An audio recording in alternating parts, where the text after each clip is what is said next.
Buenos días, estamos hoy entrando en un nuevo capítulo, el capítulo 10 del Evangelio de Marcos. Entonces vamos a leer el primer pasaje que va desde el primer versículo hasta el 12 y pasamos a comentarlo. Hilda, adelante. Amén. Levantándose de allí, vino a la región de Judea y al otro lado del Jordán, y volvió el pueblo a juntarse a él, y de nuevo les enseñaba como solía. Y se acercaron los fariseos y le preguntaron, para tentarle, si era lícito al marido repudiar a su mujer. Él respondiendo les dijo, ¿qué os mandó Moisés? Ellos dijeron, Moisés permitió dar carta de divorcio y repudiarla. Y respondiendo Jesús les dijo, por la dureza de vuestro corazón os escribió ese mandamiento. Pero al principio de la creación, varón y hembra los hizo Dios. Por esto dejará al hombre a su padre y a su madre, y se unirá a su mujer, y los dos serán una sola carne. Así que no son ya más dos, sino uno. Por tanto, lo que Dios juntó, no lo separe el hombre. En esa casa volvieron los discípulos a preguntarle lo mismo. Y les dijo, cualquiera que repudie a su mujer y se casa con otra, comete adulterio contra ella. Y si la mujer repudia a su marido y se casa con otro, comete adulterio. Bien, muy bien. Bueno, ¿cuál diríais que es el tema de este texto que hemos leído? ¿Del divorcio o del matrimonio? Uh-huh. Divorcio en un sentido más amplio, el matrimonio, ¿no? Sí. Uh-huh. Bien, vamos a ver qué podemos aprender hoy sobre el matrimonio. Antes de nada, fijaos en el versículo 1, ¿qué nos dice acerca de Jesús? ¿Dónde estaba? Dice que se fue a la región de Judea, ¿no? Y al otro lado del Jordán, el río Jordán, y que volvió el pueblo a juntarse a él. Y fijaos ahora lo que viene a continuación, dice, y de nuevo les enseñaba como solía. Uno de los énfasis que hace Marcos al presentarnos a Jesús es mostrárnoslo como maestro. Fijaos, por ejemplo, en el capítulo anterior, en el versículo 38, que Juan, uno de los apóstoles, se dirige a Jesús de esta manera, ¿no? Diciendo maestro. No solamente Juan, este era uno de los nombres más utilizados por la gente para referirse a Jesús, ¿no? ¿Por qué? Pues aquí lo tenemos, ¿no? Dice, y de nuevo les enseñaba como solía. Jesús era reconocido en el pueblo como, ellos decían, un rabí, ¿no? Un rabino, significa un maestro. Entonces el pueblo reconocía a Jesús como alguien que les enseñaba de parte de Dios. Y por eso acudían a escucharle. También a que sanase a los enfermos y lo que Jesús hacía, ¿no? Esos milagros que él hacía, que podía de forma sobrenatural cubrir la necesidad de muchos. Pero sin duda reconocían en él a un maestro que venía a enseñarles de parte de Dios, ¿no? Entonces Jesús nuevamente, pues lo vemos aquí enseñando y ahora vienen a hacerle una pregunta. ¿Quiénes se acercan a preguntarle? Los fariseos. Fariseos. Ahora, esta pregunta que le van a hacer, lo hacen con una motivación sana, buena, correcta, o más bien desde una mala motivación. ¿Qué diríais? Desde los fariseos siempre venía como esa mala forma de preguntarle a él, ¿no? De preguntarle, pero siempre esperando a que él cayera o hiciera algo que no estaba bajo lo que ha hecho Como tenderle alguna trampa. Eso sí. ¿Qué nos dice aquí el versículo 2? Los fariseos y le preguntaron para tentarle. Para tentarle, ¿no? Sí. Entonces no le preguntaban porque honestamente querían saber sobre algún asunto y como reconocían a Jesús, a alguien que venía de Dios, pues dicen, vamos a preguntarle. No era eso, ¿no? No. Lo hacían con otra motivación, ¿no? Para tenderle alguna trampa, para ver si le cazan en alguna palabra, para tentarle, dice aquí, ¿no? Ajá. Me llama la atención que la actitud parece clara que era esa, pero fíjate cómo eso asume que ellos tienen la razón, que viene otro para tentarle, para ver si decía algo diferente de lo que se les había enseñado. Claro. ¿No? Sí. O de lo que estaba escrito en la ley. Asumiendo eso. Sí. Lo interesante aquí es que Jesús va a aprovechar esta pregunta hecha con esa motivación incorrecta para dar una enseñanza válida para todos, ¿no? Enseñanza importante, en este caso sobre el matrimonio, ¿no? Ahora, cuando los discípulos preguntaban a Jesús, porque acabamos de señalar el versículo 38 del capítulo anterior, donde uno de los discípulos más cercanos, Juan, también se dirige a Jesús llamándole maestro y también le hace una especie de pregunta, ¿no? Una pregunta indirecta en este caso, ¿no? Y esto lo hemos visto a lo largo del estudio del Evangelio. Hemos visto cómo en distintas ocasiones los discípulos se acercan a Jesús y le preguntan sobre algo, ¿no? A veces sobre las parábolas que Jesús contó. Vimos cómo luego aparte le preguntan, ¿no? Hace poco veíamos cómo, también en el capítulo anterior, cómo Jesús expulsa el demonio de un muchacho y los discípulos después aparte le preguntan a Jesús por qué ellos no pudieron, ¿no? Entonces vemos que también los discípulos preguntaban, ¿no? Muchas veces a Jesús. Pero ¿cuál es la diferencia entre, hablando de esto, de la motivación, entre la forma en la que, o la actitud de los discípulos al preguntarle y en este caso los fariseos?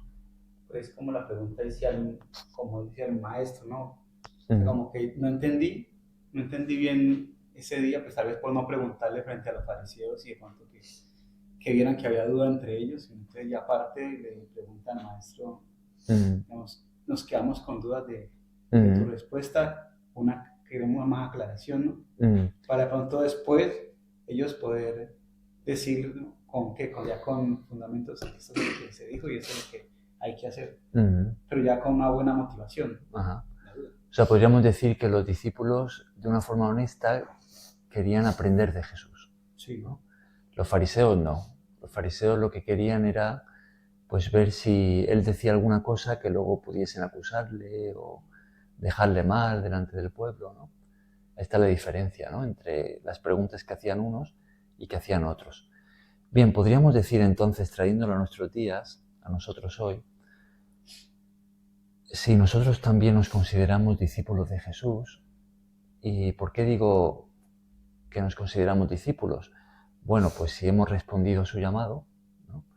Si nosotros, como los discípulos en ese entonces, ¿no? Que Jesús se acercó y les llamó, si nosotros también entendemos que Él nos haya llamado y le hemos respondido, ¿no? Le hemos dicho que sí, que le vamos a seguir, que ahora le recibimos como nuestro Señor, como nuestro Rey, ¿no?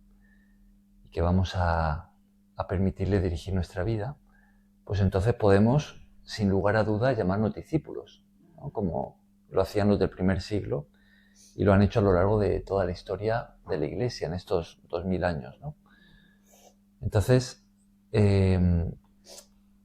podríamos, claro, trayendo esto a nosotros, decir, hola, Resi, bienvenida,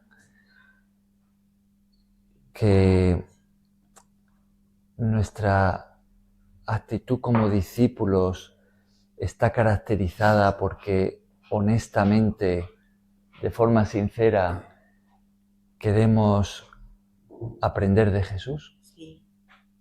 Sí, ¿no? Claro. Ajá. Entonces, acudimos a la palabra de Jesús, acudimos a la Biblia para aprender de Él, ¿no?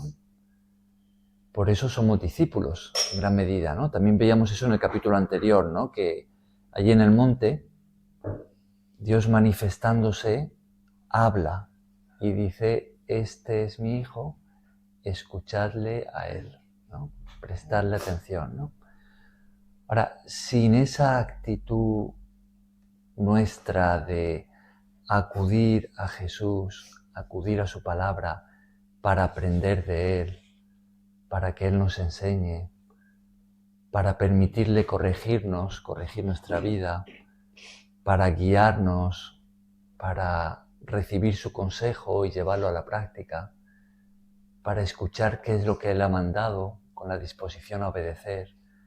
Sin esa actitud, ¿podríamos llamarnos discípulos de Jesús? No, ¿no? No, porque si no hay interés de aprender lo que Dios quiere que nosotros hagamos para poder servirle, no nos sirve. Claro. Entonces vemos que es algo propio, característico de los que seguimos a Jesús, del discípulo, ¿no? Bien, entonces vamos ahora a la pregunta, ¿no? ¿Sobre qué le preguntan los fariseos? Sobre el divorcio, Era ¿no? lícito. Claro. Si era lícito al marido repudiar a su mujer. Repudiarla. O sea, le están preguntando si está permitido, en este caso para el hombre, separarse de su mujer, abandonarla, ¿no?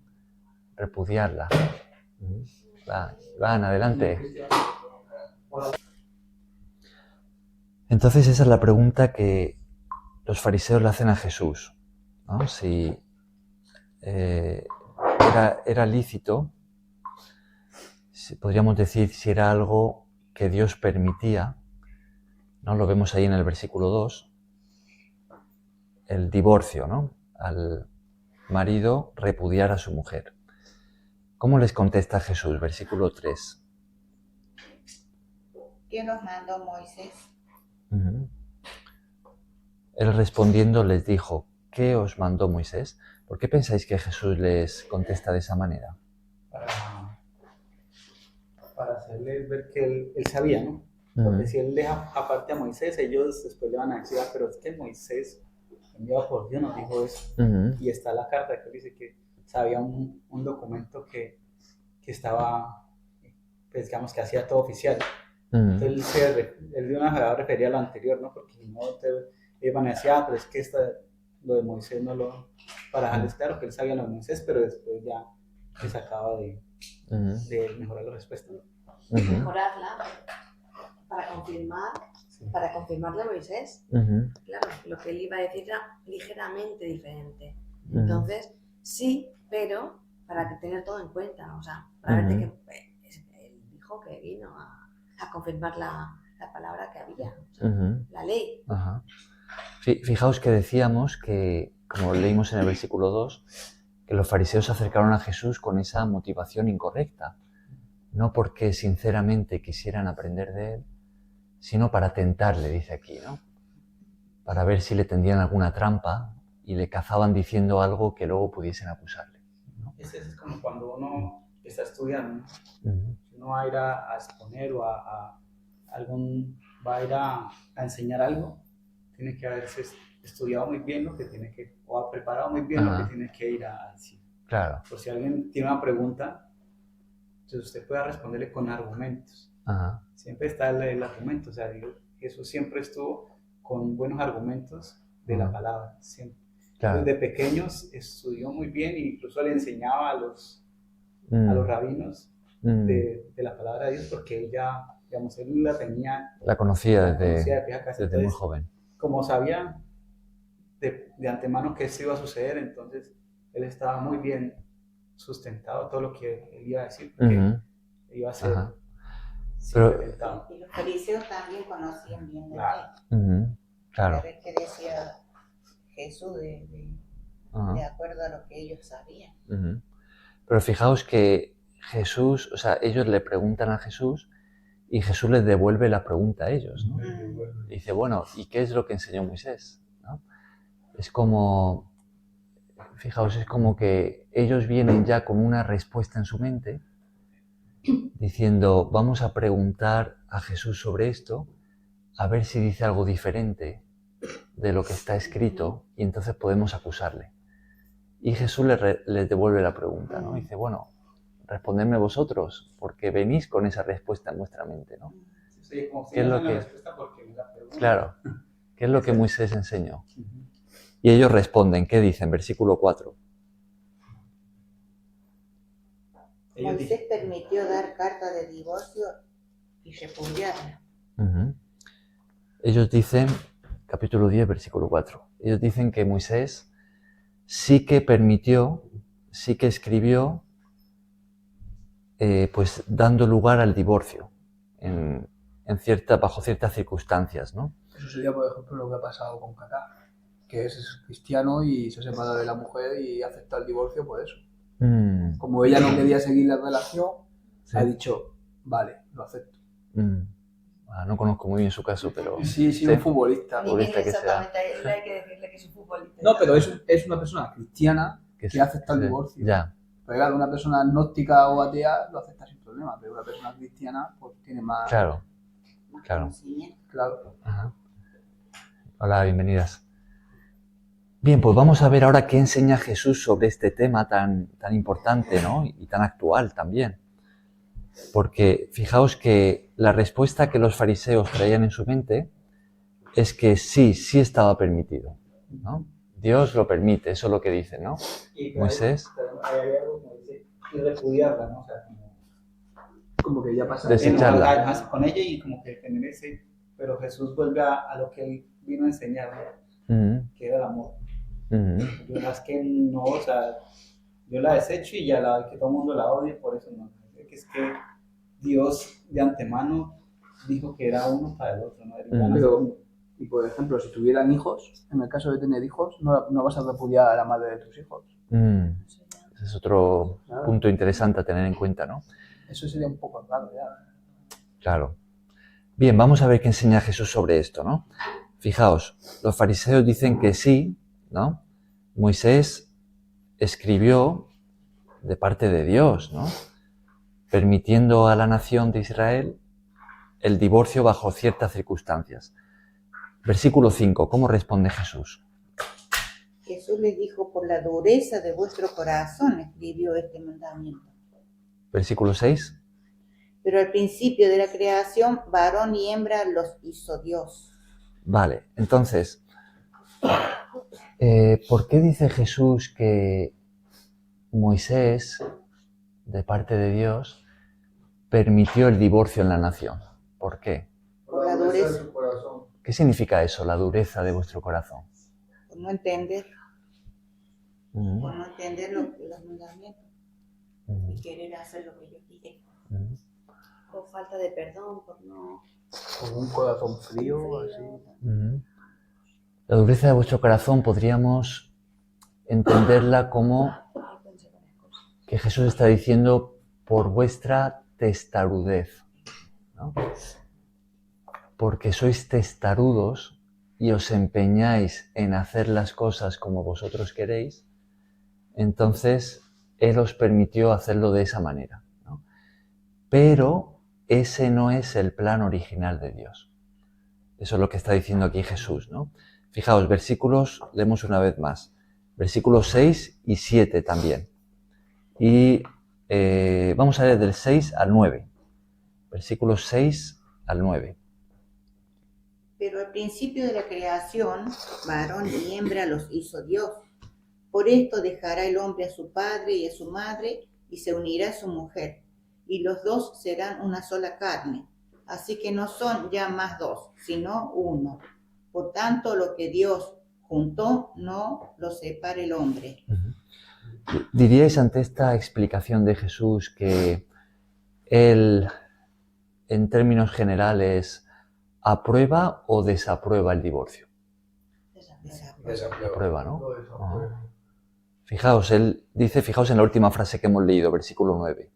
Por tanto, lo que Dios juntó, no lo separe el hombre, ¿no? Bien, pero aquí tenemos en esta enseñanza mucho más para aprender acerca del matrimonio, ¿no? Lo que Jesús dice aquí. Fijaos, lo primero de todo que podemos ver aquí es ¿quién es el que ha constituido el matrimonio? ¿Quién es su fundador, su Dios, ¿no? O sea, el matrimonio no es una invención humana, es una invención divina. Es el diseño para la vida tal como Dios la ha puesto aquí en la tierra, ¿no? Fijaos, eso lo vemos en este versículo 6 y 7, ¿no? Dice que al principio de la creación, al principio de todo, Dios ¿cómo creó a los seres humanos? Hombre y mujer. Hombre y mujer, varón y hembra, ¿no? Y entonces, versículo 7 dice que el hombre se unirá a su mujer y los dos serán una sola carne. Ahí Jesús está hablando del matrimonio porque la pregunta que le hacen es acerca del divorcio, ¿no? Claro. Entonces Jesús está explicando que el diseño original de Dios, ¿cuál es? Es que un hombre y una mujer se unan y no se separen, ¿no? Sean Eso. una sola carne. Uh-huh. Pero da a entender que porque como la gente es más fría y tiene más duro el corazón, pues permite excepciones debido a eso. Uh-huh. Que Dios les permitió por medio de Moisés al pueblo divorciarse, ¿no? Pero que ese no es el diseño original. No, claro. Ese no es el plan de Dios realmente, ¿no? Uh-huh. Bien, ¿qué más podemos aprender aquí acerca del matrimonio? ¿Qué es lo que significa cuando un hombre y una mujer se casan, cuando se unen? ¿Cómo los ve Dios? Versículo... No son ya más dos, sino uno. Versículo 8, ¿no? Y los dos serán una sola carne, así que no son ya más dos, sino uno. Entonces, ¿podríamos decir que un hombre y una mujer que se unen en matrimonio para Dios son una unidad? Sí. Sí, ¿no? Sí. Dice, no son ya más dos, sino uno. Claro, es una unidad. Entonces, ya no son dos, ahora son uno. Son dos que se han unido y Dios los ve como uno, ¿no? Como dos en uno. Es como si se fusionara lo que explica Jesús. Una fusión, ¿no? O sea, una sola, los dos en una sola persona. Entonces, ¿podríamos hablar del matrimonio como un equipo indivisible? Sí. Sí, ¿no? Un equipo que no se debe separar. Así como lo está poniendo Jesús, ¿no? Si los dos tienen en el corazón que Dios prevé, que el Señor quiere, No se separaría. Ajá. O sea que podemos ver aquí que Dios desaprueba, en términos generales, desaprueba el divorcio, ¿no? Bien, dice, ya no son más dos, sino uno. Y ahora, ¿a qué pensáis que hace referencia esto de una sola carne? Una sola carne. Una sola persona. Dos, Un pero solo cuerpo. un solo cuerpo. Por otro lado, todo eso está bien, ¿no? Podemos ver aquí también las relaciones íntimas, ¿no? O sea, lo que llamamos el sexo, tal como Dios lo ha constituido, es solamente para un hombre y una mujer que se hayan casado, ¿no? Que se han unido como una sola carne, ¿no? Es decir, la Biblia nos presenta el sexo solamente permitido por Dios dentro del marco del matrimonio. Fuera de eso es llamado adulterio o fornicación, que son dos pecados graves para Dios. Entonces... Será por eso que en una parte de la Biblia dice que lo que se ate en el cielo, en la tierra, será atado en el cielo. Sí, bueno, creo que eso lo dice en otro contexto, pero aquí podemos ver también ese sentido, ¿no? De que lo que se ha unido en la tierra, en ese pacto, ¿no?, de matrimonio, ante Dios y ante la comunidad, pues ha quedado sellado en el cielo también, ¿no? Bien, entonces, ¿qué estamos aprendiendo del matrimonio acerca de Jesús? Pues de parte de Jesús. Pues lo primero de todo es que se trata de una unión entre un hombre y una mujer que no debe ser rota, no debe separarse, y que es dentro de esa unión donde pues está permitido esas relaciones íntimas, ¿no? ¿Y cuál es el fruto de esa relación íntima entre un hombre y una mujer que se han casado? Pues la procreación. La procreación, los hijos, ¿no? Sí. Entonces, yo he comprendido que otras relaciones que no sean dentro del matrimonio es como si fuera contaminación, ¿no? Claro. A lo mejor si no fuera esto, fornicaciones, adulterios, las personas podrían ser más puros. Claro. El adulterio es cuando un hombre o una mujer son infieles a la persona con la que se han casado, y la fornicación es cuando dos personas que no están casadas ninguna de las dos, tienen relaciones, como si estuvieran casadas, ¿no? Ahora, fijaos sobre esto, claro, esto en la Biblia pues tenemos mucho escrito al respecto, ¿no? Si vamos un momentito a la carta a los Efesios, que fue escrita... Sí. Entonces, pero si el Espíritu Santo está dentro de cada persona, no tiene que permitirlo, pues si pasara eso, entonces no participa en esto. Claro, el Espíritu Santo no está dentro de cada persona, está solamente dentro de aquellos que lo reciben, ¿no? O sea, el Espíritu Santo entra dentro de aquellas personas que han recibido a Jesucristo como su Señor, ¿no? Entonces, ¿cómo comprender que al nacer un bebé, Dios le sopla la vida? Claro. Una cosa es nuestro espíritu y otra es el Espíritu Santo. O sea, cuando Dios nos crea con un cuerpo y con un espíritu. Dios nos hace espíritu y nos pone en un cuerpo para estar en esta tierra, ¿no? Pero el Espíritu Santo es el Espíritu de Dios. Y ese Espíritu de Dios entra dentro de aquellos que le recibimos. ¿El espíritu y el alma son cosas diferentes? Pues sí y no. En realidad, yo creo que en muchas de las ocasiones en las que la Biblia habla de alma, se está refiriendo al espíritu. Pero también la Biblia nos presenta al ser humano, formado por tres partes: espíritu, alma y cuerpo. Entonces ahí sí que hace una distinción entre el espíritu y el alma, ¿no?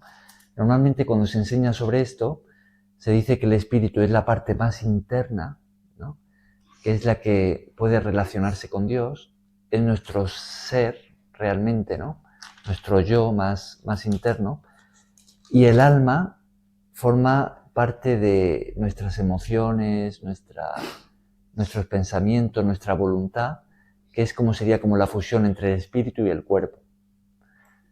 Es un tema en el que podríamos profundizar más. Bien, seguimos con esto, ¿no? Estamos hoy con el matrimonio. Fijaos en Efesios, en el capítulo 5.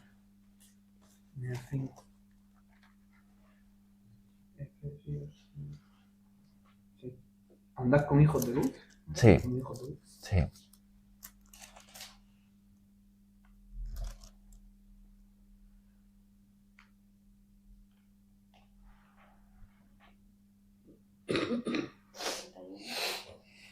Bueno, ahí tenemos los versículos 3 y 4 en Efesios capítulo 5, pero yo estaba pensando en realidad en otro versículo que está en Hebreos 13. Es el que yo estaba pensando en realidad. Pero bueno, vamos a leer esto de Efesios. Fijaos, Efesios capítulo 5, versículos 3...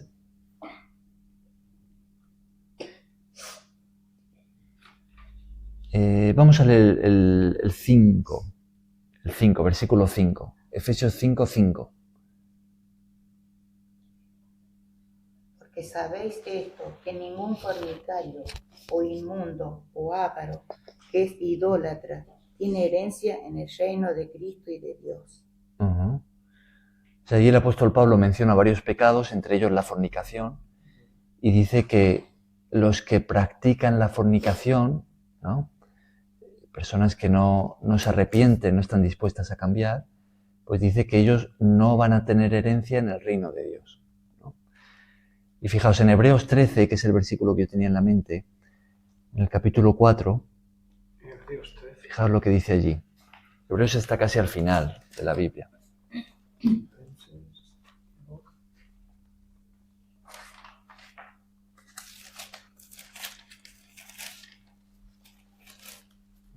Antes del Apocalipsis. Sí, antes. Antes, un poco antes, sí. Antes de Pedro. No tan atrás. Filipenses. Sí, no tan atrás, un poco más para adelante. Siguiente. Ahí. Hebreos, sí. El capítulo 13. Fijaos, vamos a leer el versículo 4. Honroso sea en todo el matrimonio y el Capítulo lecho sin mancilla, pero a los fornicarios y a los adúlteros los juzgará Dios. ¿Quieres leerlo una vez más? Honroso sea en todo el matrimonio y el lecho sin mancilla, pero los fornicarios y los adúlteros los juzgará Dios. Fijaos, aquí hablando de matrimonio, ¿a quiénes dice que Dios juzgará? A los fornicarios. Y a los adúlteros, ¿no? Repetimos, ¿no? El adulterio es la infidelidad dentro del matrimonio, es decir, un hombre o una mujer que estén casados, que sean infieles, ¿no? O una persona que quizá no está casada, pero tiene relaciones con otra que sí que está casada. Eso es el adulterio. Y la fornicación, que está muy relacionada en su... la palabra original que se traduce como fornicación, se utilizaba para hablar de la prostitución, ¿no?, que son las relaciones sin estar casados, ninguno de los dos, ¿no? Entonces, ¿qué es lo que nos dice aquí que Dios va a hacer con los fornicarios y con los adúlteros? Los juzgará Dios. Los juzgará, ¿no? Bien, entonces, volviendo a Marcos 10, estamos aprendiendo de Jesús sobre el matrimonio. Podemos entender claramente que el matrimonio es algo sagrado para Dios, ¿no? Y que todas relaciones propias del matrimonio que se hagan fuera de ese marco es algo que Dios desaprueba y que Dios juzgará, ¿no? Ahora, si observamos nuestro entorno, la sociedad en la que estamos inmersos, ¿diríais que las cosas funcionan así en el orden de Dios? No. Está claro que no. Por lo general, ¿qué es lo que sucede? Que un hombre y una mujer se gustan y se acuestan. Se van a convivir. Ajá. Sin pensar en matrimonio, en qué es lo que Dios dice, qué es lo que Dios enseña, ¿no? Entonces vemos que también en este punto, querer seguir las instrucciones de Jesús, ser cristiano, seguir sus enseñanzas, pues es ir contracorriente, ¿no? Y esto es algo muy importante para meditar, porque ser discípulo de Jesús es ir contracorriente, ¿no? Mucho de lo que Jesús... Hola, bienvenida. Mucho de lo que Jesús ha enseñado es totalmente diferente a cómo se hacen las cosas en la sociedad, ¿no? Entonces, claro, eso nos pone a prueba, porque si nosotros queremos seguir a Cristo, entonces tenemos que saber que hay mucho de lo que en este mundo se hace que Jesús nos manda a nosotros no hacer. Y también al revés, mucho de lo que no se hace, Dios espera que nosotros sí que hagamos. Y este es un claro ejemplo de esto. Si queremos hacer las cosas como Jesús nos enseña, si nos llamamos sus discípulos, pues sabemos que el matrimonio es sagrado para Dios. Y que si nos juntamos, pues es para toda la vida, no para separarnos. Y que si no nos juntamos, no nos está permitido tener relaciones, ¿no? Así es como Jesús los enseña.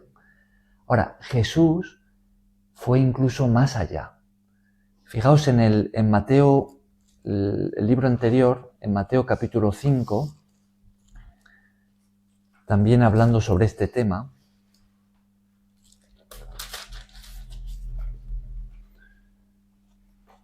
Fijaos en el versículo 27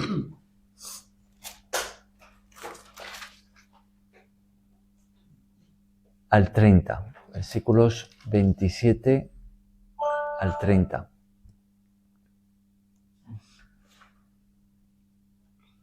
Oíste que fue dicho, no cometerás adulterio.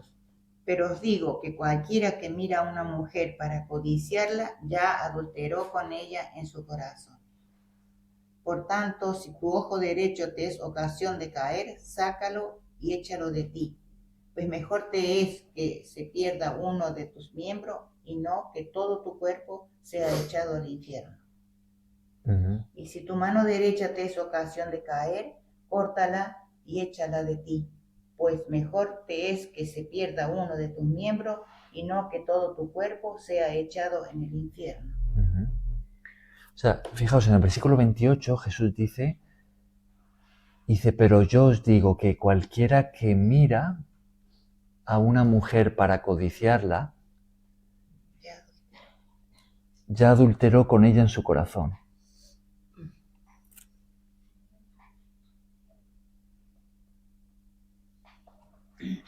Yo creo que no, también- estás en Marcos. Estás en Marcos. Aquí en Mateo. Ah, vale, ya decía yo. 5:28.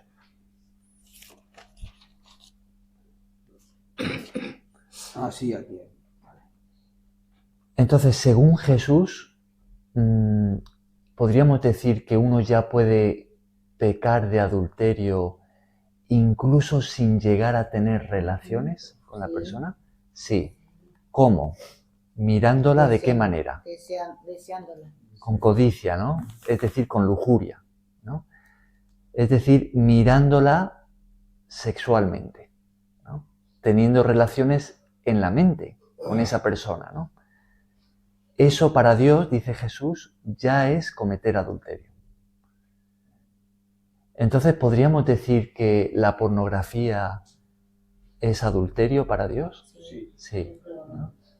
Entonces, la pornografía, aunque no sea el acto en sí, físicamente hablando, ya es un pecado muy serio para Dios, ¿no? Él ya lo pone a la altura del adulterio, ¿no? Bien, entonces vamos entendiendo qué es lo que Jesús nos enseña acerca del matrimonio, acerca del sexo, acerca del divorcio, ¿no? Cuál es el orden establecido por Dios y cómo nos está permitido y no nos está permitido funcionar en esta área, ¿no? Bien, seguimos ahí en Marcos 10 y Ahora sí. ¿qué más podemos aprender acerca del matrimonio, ¿no? Ya hemos visto que es algo sagrado, es algo de por vida, que Dios en términos generales no aprueba el divorcio y que las relaciones íntimas solamente son válidas dentro de ese marco, ¿no? Ahora, ¿qué podríamos decir acerca de la homosexualidad? ¿Creéis que es algo que Dios ve bien, que Dios desaprueba? No está fuera de... Es que el 6 habla de eso. Creó varón y hembra. Varón y hembra los hizo Dios. Y dejará al hombre a su padre y su madre y se unirá a su mujer. Claro. Aunque no dice su unidad, su hombre o su unidad. Claro. Su mujer. Y Dios no los creó hombre y hombre, o mujer y mujer. Dios hizo hombre y mujer. Y solamente la unión de un hombre con una mujer puede llevar fruto, ¿no? Pueden venir los hijos, ¿no? Entonces, ¿podríamos decir que la homosexualidad está fuera del diseño original de Dios? Sí. Sí, ¿no? Ajá. Entonces, ¿podríamos decir que Dios la desaprueba, que es Sí. pecado para Él? Es Sí. pecado. Ajá. Por ejemplo, si hacemos un salto rápido a Primera de Corintios, que es otra carta escrita por el apóstol Pablo, en el versículo 9, está un poco más atrás. Acá. Sí, no, para el otro lado. Ah, Está después de los evangelios. Corintios. Sí, pues esta es la segunda, tienes que irte a la carta anterior, aquí, primera. Fijaos, en el capítulo 6, Primera de Corintios, capítulo 6, versículo 9. Primera de Corintios 6. Litigios entre creyentes. Sí. Vamos a leer el versículo 9. 9 y 10. Vamos a leer esos dos versículos. ¿No sabéis que los injustos no heredarán el reino de Dios? No erréis, ni los fornicarios, ni los idólatras, ni los adúlteros, ni los afeminados, ni los que se echan con varones, ni los ladrones, ni los ávaros, ni los borrachos, ni los maldicientes, ni los estafadores heredarán el reino de Dios.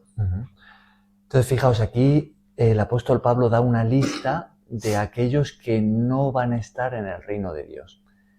Y fijaos, en esa lista incluye a los adúlteros, incluye a los fornicarios, incluye a los afeminados y a los que se echan con varones. Los que se echan con varones nos hace referencia a ¿qué? A la homosexualidad.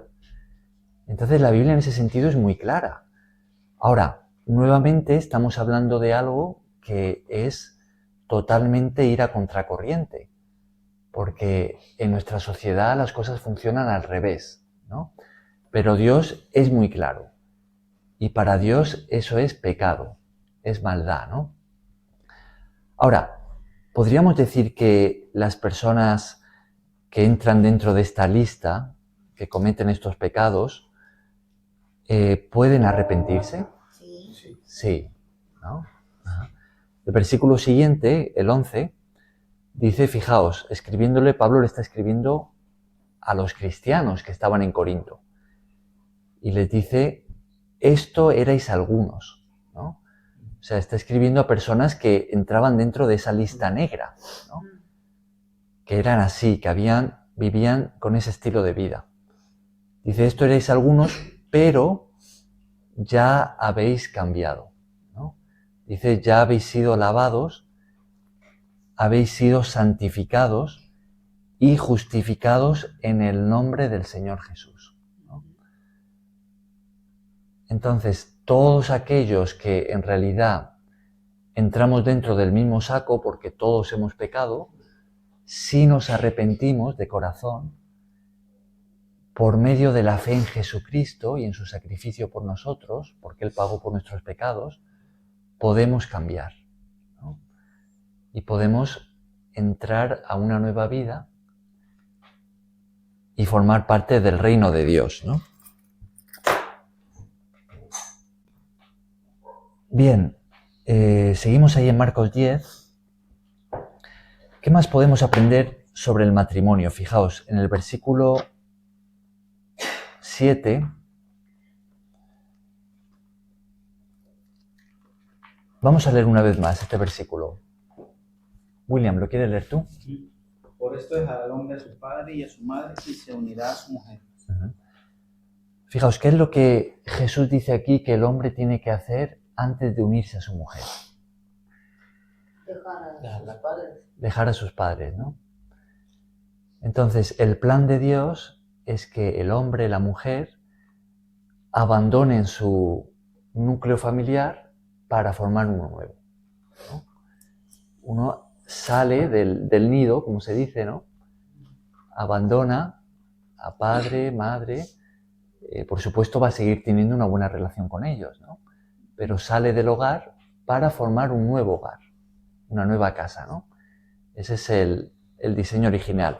Ahora, ¿creéis que hombre y mujer que se casan y viven en casa del padre, en casa de la madre, ¿creéis que eso puede traer problemas al matrimonio? Sí. Sí, ¿no? Ajá. Sí. Sí, claro.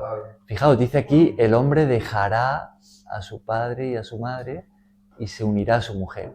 ¿Qué suele suceder cuando la suegra... Aquí veces que, por ejemplo, si tú te casas, pero no tienes dinero para independizarte, no te queda más remedio. Claro, ya habría que ver las circunstancias, ¿no? Claro. A veces por circunstancias uno de forma temporal, pues vive de esa manera, ¿no? Claro, pero esa circunstancia, o sea, eso es algo que como te dijera, te es en una mala circunstancia, ¿no? Entonces te vas a vivir ante tus padres, ¿no? Pero pues se trata de que tú estás ahorrando eso para después irte a vivir con tu mujer independiente, ¿no? Es algo temporal, claro, ¿no? Hay gente que no lo hace por comodidad, ¿no? Yo estoy ahí con mi mamá que me haga todo y se intrometa en mi relación. Es lo que pasa allí. Claro. ¿Qué otras excepciones circunstanciales pueden haber? Por ejemplo, que los padres sean muy mayores, ¿no? Y necesiten, claro. Ya es otro punto. Claro. Que uno traiga a sus padres a cuidarlos uno. Claro. Eso ya no creo que sea pecado, ¿no? Claro, padres dependientes que necesitan ese cuidado y los hijos deben encargarse de ellos, ¿no? Entonces, eso son circunstancias excepcionales donde los hijos pues van a hacerse a cargo de los padres, ¿no? Pero, como norma general, se trata de abandonar el núcleo familiar para formar uno nuevo, ¿no? Si no es así, pueden venir muchos problemas, ¿no? La madre que se mete y el hijo que escucha más a la madre, la mujer se enfada con el hijo, ¿no? Y etcétera, etcétera, ¿no? Bien, entonces dejará el hombre a su padre y a su madre y se unirá a su mujer. Y los dos serán una sola carne. Marcos 10. Por tanto, lo que Dios juntó, no lo separe el hombre. Ahora, Jesús hace una excepción. Por lo menos aquí, en este pasaje, es una la excepción que Jesús hace hablando de divorcio. Porque fijaos que luego en casa, ¿no? Versículo 10, nos dice que sus discípulos volvieron a preguntarle de lo mismo, ¿no? ¿Y qué señala Jesús? Versículos 11 y 12. Y les dijo, cualquiera que repudie a su mujer y se case con otra comete adulterio contra ella. Y si la mujer repudia a su marido y se casa con otro, comete adulterio. O sea que está en contra de las segundas nupcias, Dios. O sea, de divorciarse y volverte a casar con otra persona. Como término general, sí. No lo ve bien. Claro. A los ojos de Dios eso no está bien. No está bien. Sin embargo, fijaos, en Mateo 19, es que Marco no lo recoge, pero en Mateo 19, que es el texto paralelo, Mateo es el libro anterior, ¿no? A Marcos. Mateo.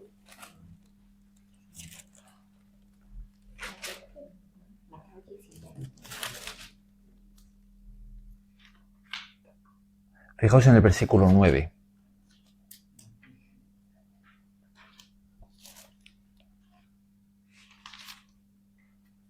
Yo os digo que cualquiera que repudia a su mujer, salvo por causa de fornicación, se casa con otra, adultera.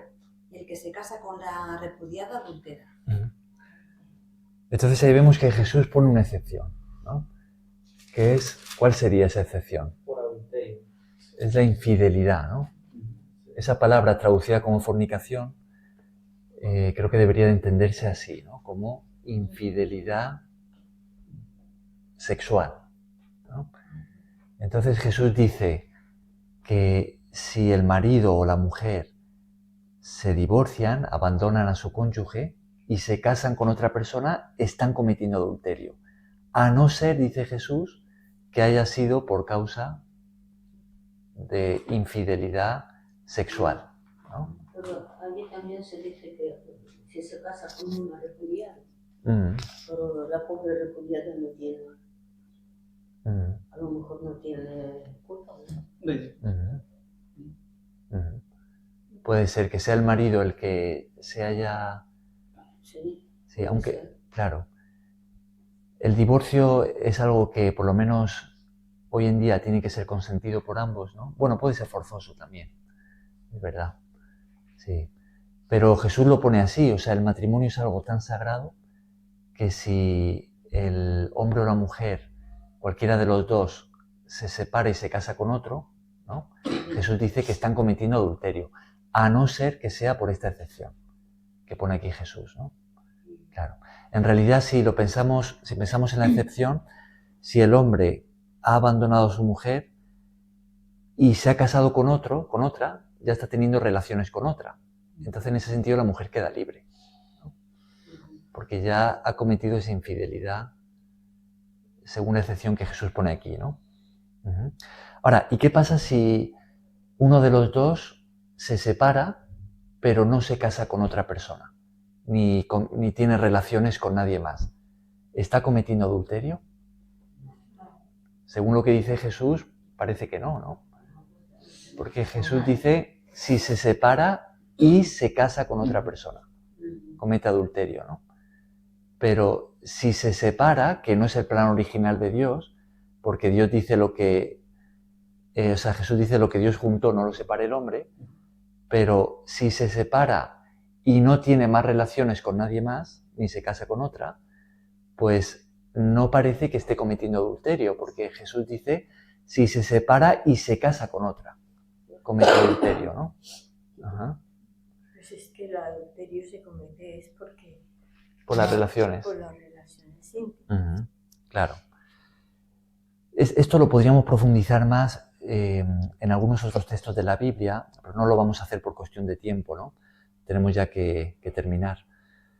Pero en algunos textos, como por ejemplo en 1 Corintios 7, pues tenemos allí mucho más para aprender sobre el matrimonio, ¿no? Y en algunos otros lugares, ¿no?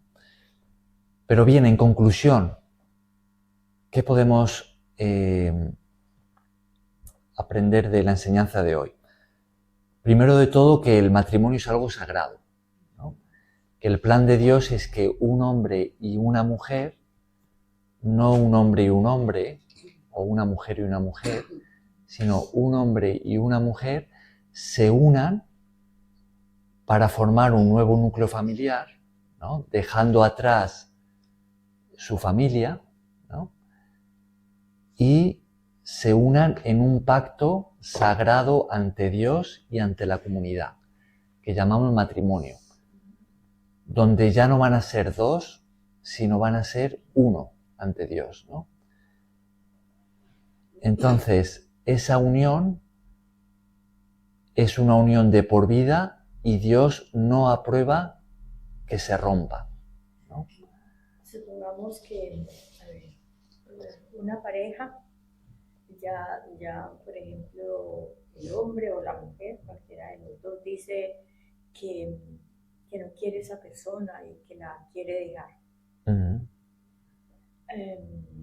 Entonces, que no sea porque ella está pues cometiendo adulterio, sino porque dice que no lo quiere. Porque se ha cansado. Y supongamos que no sea porque el esposo esté cometiendo adulterio ni nada de eso. Yo creo que sí, él ya pues se va y busca otra, o en fin, esta mujer está haciendo muy mal. Claro, ambos, ¿no? Uh-huh. Claro. Bien, mañana o pasado mañana, lo que podemos hacer antes de seguir avanzando con Marcos es profundizar un poco más en este tema y vamos a hablar acerca de qué es lo que Dios espera del marido y qué es lo que Dios espera de la mujer para que un matrimonio funcione, ¿no? ¿Cuál es el papel de ambos, ¿no? cómo debería el hombre de relacionarse con su mujer y cómo debería la esposa de relacionarse con su marido, ¿no? Vamos a leer un poquito sobre eso y así ahondamos un poquito más en este tema tan importante del matrimonio, que en el fondo pues es la base de la sociedad, ¿no? Y después ya seguiríamos con el estudio de Marcos. Bien, lo dejamos aquí. Ha quedado